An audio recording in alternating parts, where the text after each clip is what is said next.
Welcome back to the channel. Racer X here, and today I am with my good buddies at the Hopper Motorplex. This is in McKinney, Texas, because there are two cars that I'm looking forward to showing you today, and really it's just two different trim levels that I want to compare for you. It is the EV movement, and you know what, I think it'd be fun to just kind of give you my opinion on performance models. So I'm going to do that today. If you're new to my channel, please hit subscribe. You can find that right down there below, and here we go.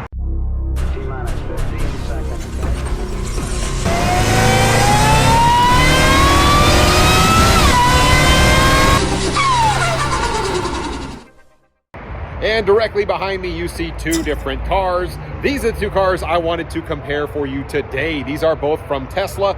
This is their Model 3. Yes, this is their kind of entry-level sedan. This is one of the cheaper Teslas that you can get, but two different trim levels in the Model 3. As you can see right there, I've got the blue one. That is actually the what they call the mid-range, or kind of the base Model 3. And then, of course, right here, that is the Bad Daddy Model 3. That is the performance level. And we'll talk a little bit about the difference between these two and really if it is worth the money. Now, before I get into it too much, check out this beautiful Catpack Charger that they've got lined out here. This thing is pretty wicked. This thing's only got like 9,000 miles on it. It is a 2021 indigo blue, which I absolutely love. But check out the interior of this. This caught my eye. Check out the seats in this bad boy. You got the diamond stitching. This is brand new. They actually just put this in this car, and man, it really stands out with the blue exterior. Even on the door panels, they've got some blue stitching in here. So they kind of went to the nth degree to really make this Catpack special. They got a pretty good price on it, so it's a pretty sick little vehicle. Very, very nicely done by these guys. So on the Tesla Model 3, you typically get three different trims, right? So you're going to get kind of the mid-range or the base vehicle, which is this guy here. They don't ever call anything really the short range, because that just, I guess that wouldn't be pertinent, but you get this one. Then of course you have the long range Model 3, which we don't see here. This is just two of the models, and that one's kind of right in the middle in terms of cost. And then of course you get up to this one, and this one is the performance. And you do get some goodies, obviously, on the performance, just from a aesthetics perspective, that you don't get on the other Teslas. For example, these wheels are only available on the performance model. You also get some carbon fiber. You can see you've got the mirrors here that are carbon fiber, which I think look pretty nice. And of course, you do get a carbon fiber spoiler here as well. I love the SpaceX here on the back, but they do look very, very similar. Not a whole lot of differences, but you can definitely tell that this is a performance model, and this is, of course, the fastest and the most expensive Model 3 you can get. I do also want to just make quick mention, another little difference here on the performance model. You can see this is all kind of a single tone paint here, and then of course over here you've got the hood. I guess it's not technically the hood, I guess it's the frunk, if you will, because that's no engine under there. But at any rate, you do get kind of that two-tone or that matte finish here, which I actually kind of like. I think it just sort of sets it off a little bit, so another nice little difference. So there are a couple of key points to bring up when you compare these trims of Teslas. Really, the first big one is on the base model here, this is a single motor. So it's about, what, 221 horsepower. Tesla's kind of weird about putting out horsepower numbers on their cars for some reason. But keep in mind, it is this is a rear wheel drive. And then, of course, when you jump over to both the long range and the performance model, you'll get a dual motor. And they say this one puts out somewhere around like 430 horsepower. It's like 360 somewhere in there for the long range. So you're starting to jump up in horsepower quite a bit when you go to the dual motor. So something to consider there. So just how fast does Tesla claim that these things are? Well, this is the base single motor Model 3, and they say this thing will go from 0 to 60 in 5.1 seconds. That is pretty darn impressive. And of course, as we jump over to the performance and the long range, both of these two cars weigh somewhere around 4,100 pounds, which is kind of insane because they're really not all that big. But remember, these battery packs are very, very heavy. They claim that the long range will go 0 to 60 in 4.2 seconds. And then of course, this bad boy, they're saying will go 0 to 60 in 3.1 seconds. And then of course, you get all-wheel drive on both this one and the long range. Rear-wheel drive in this one, so that might be part of it as well. But 3.1 seconds means that little thing is a rocket. So the next logical question is, well, how much does it cost you to go from, say, like a base model or even a long-range model to a performance? Well, it's about $8,000. That's the difference between the long range and, of course, this bad boy. And you really don't have that big of a difference in range between the long range and, of course, the performance. I think it's about 30 miles. That's all the difference there is. And, of course, this one gets like 260 miles on a charge. These go a little bit further. The long range will go as far as 358 miles on a charge, which is pretty darn stout. So I want to go ahead and take these things for a quick little spin. I want to see just how different they really are to drive, and is it really worth that money? So as I did a little bit of research on the different trim levels on the Tesla, I did find a couple things to be quite interesting. For example, the performance model, that's not the model I'm sitting in now, this is the base model, but the performance one will actually go 162 miles an hour. That is scooting for that little car. And when you compare that to, say, like the long range, it's 145 miles an hour. So definitely a difference there. Like I said, those two cars are the same weight. This model with the single battery is a little bit lighter. So there may be something to be said for that. But as mentioned, 358 miles on the long range on one single charge. And they say that actually with a supercharger, you can get another 175 miles on both of the upper level trims. Like 15 minutes is all it takes. And that's actually not too bad. A lot of people will knock the EVs because they say, well, I just don't want to sit for hours on end just waiting on the thing to charge. And I kind of get that to a degree. But if you can get 175 miles out of a 15-minute charge, that's pretty solid. So definitely something to consider there. The base price on the performance, $53,940. So basically $54,000. As I mentioned, it's about $8,000 more than the mid-range, and even a little more expensive than this one, of course, as well, the mid-range is. So you kind of just keep going down by trim level. But definitely a lot of things to consider on this. This is the rear-wheel drive version. And another little thing, just a little tidbit, a lot of people think that the self-driving capability that come on the Teslas is standard. Well, I'm here to tell you that it is not. It's actually a $12,000 option when you select it, and you do get a lot of neat things when you select that, but 12 grand is a lot of money. And you do get what? Autopilot, auto lane change. You also get the auto park, you get the summon feature, and then coming soon, you also get the auto steer on city streets. It all sounds just a little bit sketchy to me, but you get all that with the $12,000 package. And then, of course, on a performance model, then you're jumping up into the 70 or plus, 70 more range, and that makes a difference as well. So I'm going to go ahead and drive this little base model around, see what I think about it, then I'll jump over to the performance model.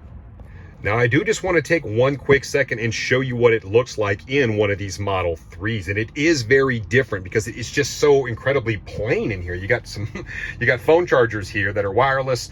Of course, you do have your cup holders. You've got this little guy here with a little tray in there. And of course, you do have some storage here, which you would sort of expect in most sedans.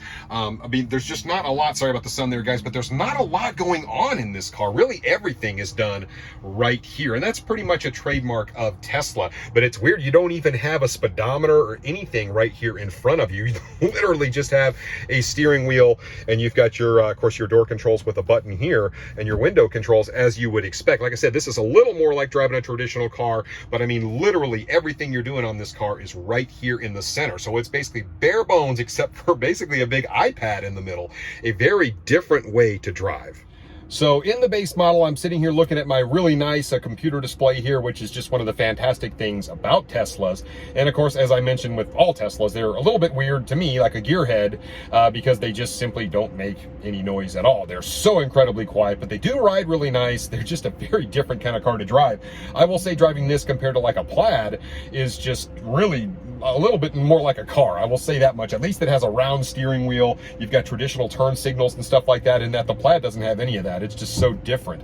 So I'm going to go ahead and take it for a quick spin. I've got this thing here going. I've got my screen up, and really on acceleration, I either get chill or standard on this base model. So I'm just going to go with standard acceleration. I can change my steering, comfort, standard, sport. I'll go ahead and do sport mode. Why not? And regenerative braking, we can do low or standard. I'll just keep it on low for the heck of it. So let's see how it goes. Now, I will say this particular trim it feels very, very buttoned down. I mean, it's the way Teslas accelerate, they're so incredibly smooth. It's like I said, it's not quite like the Plaid where you take your foot off the gas pedal and it just slows down really hard. More of a general slowdown, more of a general acceleration, just kind of nice and smooth. It doesn't feel like it's trying to kill me when I accelerate, but it does feel like it still has a lot of punch.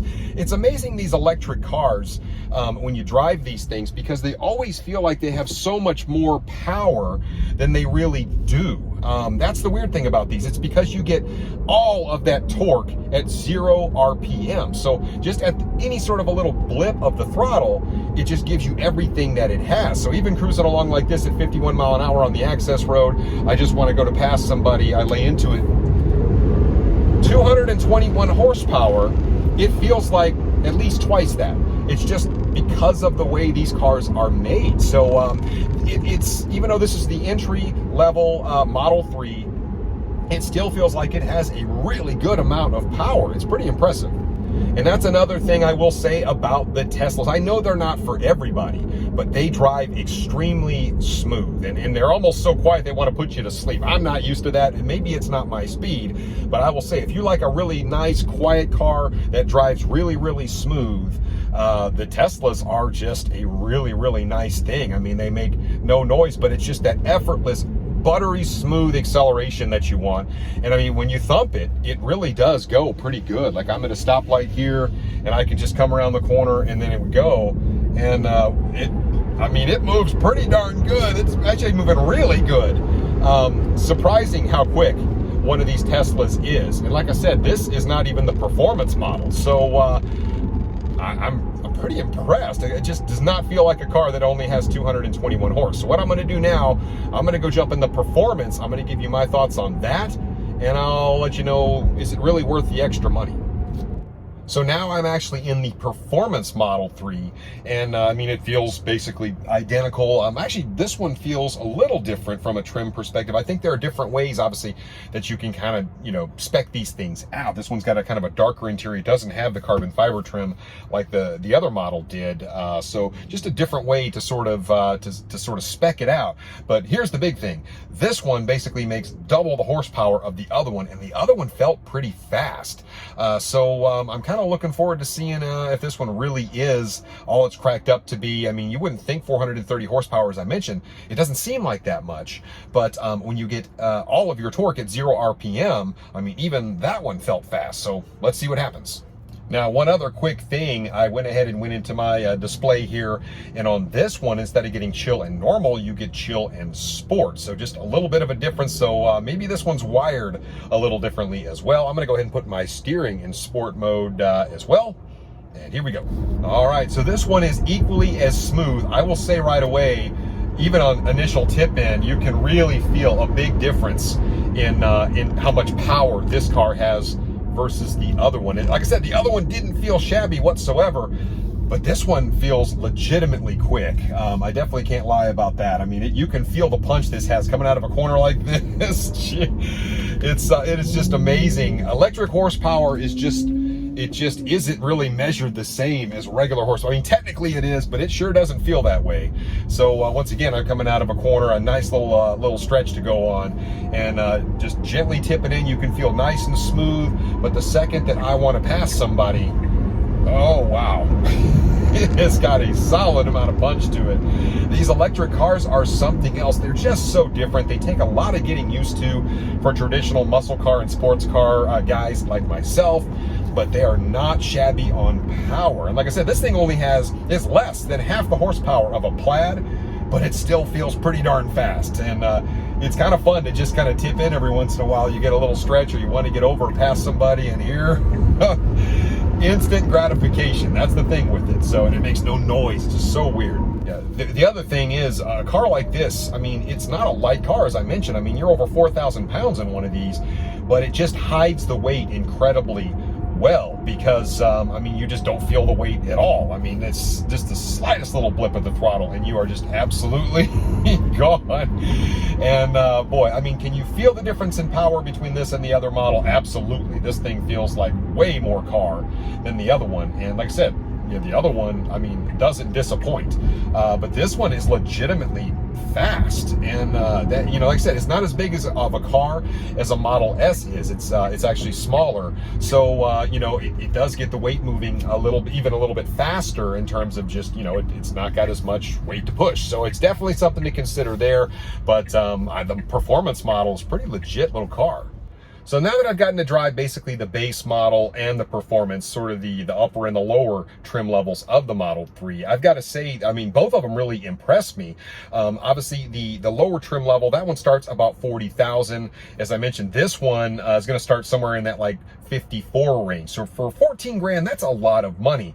But you're also getting literally double the horsepower, and you really do feel it. So if horsepower is your thing, you like, you know, the carbon fiber bits and some of that stuff, definitely I feel like the Model 3 performance is the way to go. I mean, it's a lot more power, double. So you think about other things, say like a Mustang GT 460, just to jump up to 760, you're looking at basically double the price. But you're not looking at double the price in the Tesla, like I said. So it's all about how you kind of look at it. About 14,000, yeah, that's a decent chunk. But I mean, like, how many other trims out there can you get double the power for 14,000? Not many when you really think about it objectively. And of course, then you've got the mid-range out there, which literally, I'm sorry, not the mid-range, but the long range. That one kind of hits right in between the two. You get a little more range, you get more power than the base, and that one starts somewhere around 46. So that's kind of that middle of the road one that gets you a little extra range, and that one's probably more than adequate for most people as well. So it really just depends. Are you a gearhead like me? If I was going to pick one of the three all day, I'm picking the performance. I think it's worth it. But to the average person, even the base model has quite a bit of power. It definitely gets out of its own way. So I would say for like 90% of people out there, maybe just the base model, or even the long range if you want to splurge, might be the way to go. For guys like me and some of the other gearheads out there watching, the performance model is definitely worth the money. So that's my 2 cents on it. Well, guys, and that is about it for my comparison of the Tesla Model 3. Of course, we had the mid-range, and then we had the performance, and both are fantastic rides. Say a little bit of a price difference, big jump in horsepower to the performance model. I want to take just a quick second and acknowledge my guys at the Motorplex for letting me take their cars out and give a little review for you guys, and it's been a good one. So let me know what you think in the comments down below. Which model would you take? I'd love to hear it, and I will catch you on the next one. So until then, Racer X.